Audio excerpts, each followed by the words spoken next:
সকলের সামনে এবার অহনার পাশে দাঁড়িয়ে অহনাকে আশীর্বাদ করলো দুর্গাদেবী। হ্যাঁ বন্ধুরা, আমরা এমন চমকে দেখতে পাবো বড়লোক ঘরের ছোট বউ ধারাবাহিকের পরবর্তী পর্বে। তোমরা যারা এই চ্যানেলটিতে নতুন আছে তারা কিন্তু অবশ্যই এই চ্যানেলটি সাবস্ক্রাইব করতে ভুলো না।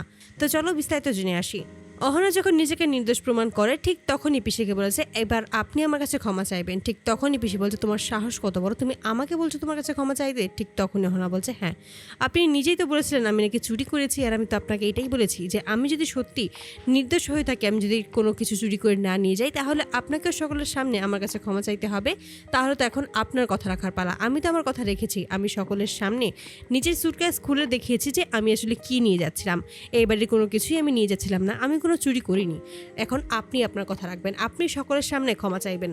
তখনই কাকি বলে ওঠে যে তোমার সাহস কি করে হলো মেয়ে, যে তুমি ঠাকুরজিকে এরকম একটা কথা বলছো? ঠাকুরজি কিন্তু এই বাড়ির মেয়ে, আর তুমি তাকেই বলছো কিনা তোমার কাছে ক্ষমা চাইতে? এটা কিন্তু একদম তুমি ঠিক করছো না।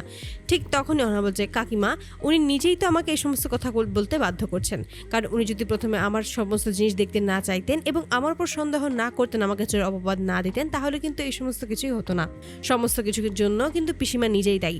ঠিক তখনই কাকে বলে উঠেছে, দেখেছো তুমি দিদি, তোমার ছেলের বৌমা কি সমস্ত কথা বলছে, তুমি কিছুই বলবে না? ঠিক তখনই দুর্গাদেবী বলছে, অবশ্যই ঠাকুরজিকে এই মেয়ের কাছে ক্ষমা চাইতে হবে। ঠিক তখনই পিসিমা বলছে, কি বলছো তুমি ভাবি, আমি চাইবো ক্ষমা, তাও আবার এই বাচ্চা মেয়ের কাছে? ঠিক তখনই দুর্গাদেবী বলছে, তাই নাকি? তাহলে তোমার এটা মনে ছিল না যে এই বাচ্চা মেয়েটাকে আমি শুধু শুধু চুরির অপবাদ দিচ্ছি? তখন কেন তোমার মনে হয়নি যে এটা একটা বাচ্চা মেয়ে? আর এখন তোমার ক্ষমা চাইতে গিয়ে মনে হচ্ছে এই বাচ্চা মেয়ের কাছে তুমি ক্ষমা চাইবে না? তোমাকে ক্ষমা চাইতেই হবে। এই মেয়ে যেহেতু তার নিজের কথা রেখেছে, সে কি কি নিয়ে যাচ্ছে সমস্ত কিছু দেখিয়েছে, সে এটা প্রমাণ করেছে যে সে কোনো কিছু চুরি করেনি, তাহলে তোমাকে এবার সকলের সামনে ক্ষমা চাইতেই হবে। আর তুমি যদি একবার থেকে ক্ষমা না চাও, তাহলে কিন্তু আমি এই বাড়ি ছেড়ে চলে যাব। এতে করে অবাক হয়ে যায় সকলেই। তখনই কাকি বলে উঠেছে, তার মানে দিদি তুমি সত্যি বদলে গেছো, এরকমটা কখনোই তোমাকে আমি দেখিনি। ঠিক তখনই দুর্গাদেবী বলছে, ছোট তুই নিজেই বদলে গেছিস, আর তুই শুধু আমাকে এই সমস্ত কথা বলছিস, এটা কিন্তু একদম তুই ঠিক করছিস না। আমি সমস্ত কিছুই জানি যে তুই মুখে এক কথা বলছিস আর মনে মনে আরেক কথা বলছিস, তাই এই সমস্ত কথা আমার সামনে না বললে আমি খুশি হব। তখনই পিসিকে বলছে, তোমাকে অবশ্যই ক্ষমা চাইতে হবে। কিন্তু তখনই পিসি নাটক করতে থাকে। এই সমস্ত কিছু দেখে অহনা অবাক হয়ে যায়। এই প্রথমবারের মতো দুর্গাদেবী তার পাশে এসে দাঁড়িয়েছে, এতে করে খুবই খুশি হয়। ঠিক তখনই বলছে, মা থাক, পিসিমাকে আর আমার কাছে ক্ষমা চাইতে হবে না। সকলের সামনে যে এটা প্রমাণ হয়েছে পিসিমা যা বলছে সেই সমস্তটাই মিথ্যে, সেটা তাতেই হয়ে যাবে, আমার আর কোনো কিছুই লাগবে না। আর আপনি এই বাড়ি ছেড়ে কোথায় বা যাবেন? এটা আপনার বাড়ি, তাই আপনার বাড়িতে আপনার যা খুশি আপনি তাই করতে পারবেন। এখানে কাউকে কোনো কৈফিয়ত আপনি দেবেন না।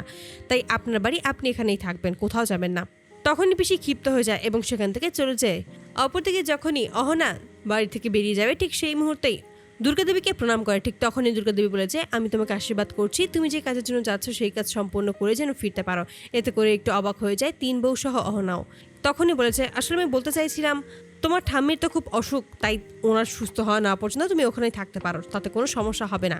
তো বন্ধুরা, তোমরা কি চাও যেন এবার এভাবে সকলের সামনেই অহনাকে যেন আশীর্বাদ করে দেয় দুর্গাদেবী? অবশ্যই তোমরা তোমাদের মতামত কমেন্ট বক্সে জানাতে ভুলবে না। ধন্যবাদ।